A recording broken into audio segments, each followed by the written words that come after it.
Terima kasih pemirsa, Anda masih bersama kami di Liputan Metropolis. Sebagai tempat pengaduan masyarakat adanya pelanggaran saat proses permutakhiran data yang sudah dilaksanakan tim Pantarlih, Bawaslu Kabupaten Oki menyiapkan posko kawal hak pilih.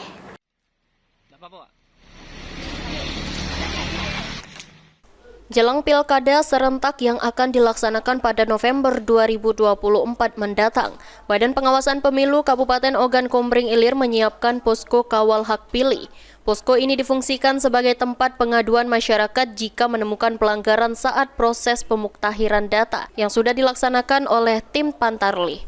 Emilia, staf Divisi Pencegahan Farmas dan Humas Bawaslu Oki menjelaskan, posko kawal hak pilih sudah disiapkan sejak proses coklit dan tetap akan difungsikan sampai sebelum tahapan penetapan DPT. Posko ini untuk mengawal hak pilih masyarakat yang belum termasuk dalam daftar pemilih karena masih banyak pemilih baru. Terkait posko kawal hak pilih ini sebenarnya sudah di launching ya, sudah kita dirikan sejak awal tahapan coklit, yakni pada tanggal 24 Juni, dan nantinya ini tetap akan difungsikan sampai dengan sebelum penetapan DPT. Kalau fungsinya, kalau kita berbicara fungsi kan ini untuk mengawal para masyarakat nih, khususnya yang belum terdaftar dalam hak pilih.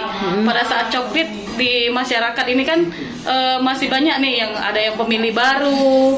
Nah, yang belum termasuk di dalam daftar pemilih ini bisa langsung mengadu atau melaporkan ke Bawaslu dan jajaran agar dapat dimasukkan dalam daftar pemilih. Tapi syaratnya harus memenuhi syarat ya.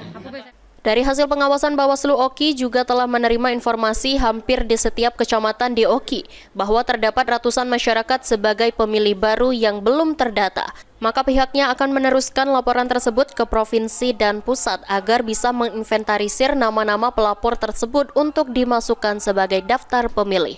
Novan Wijaya, PAL TV.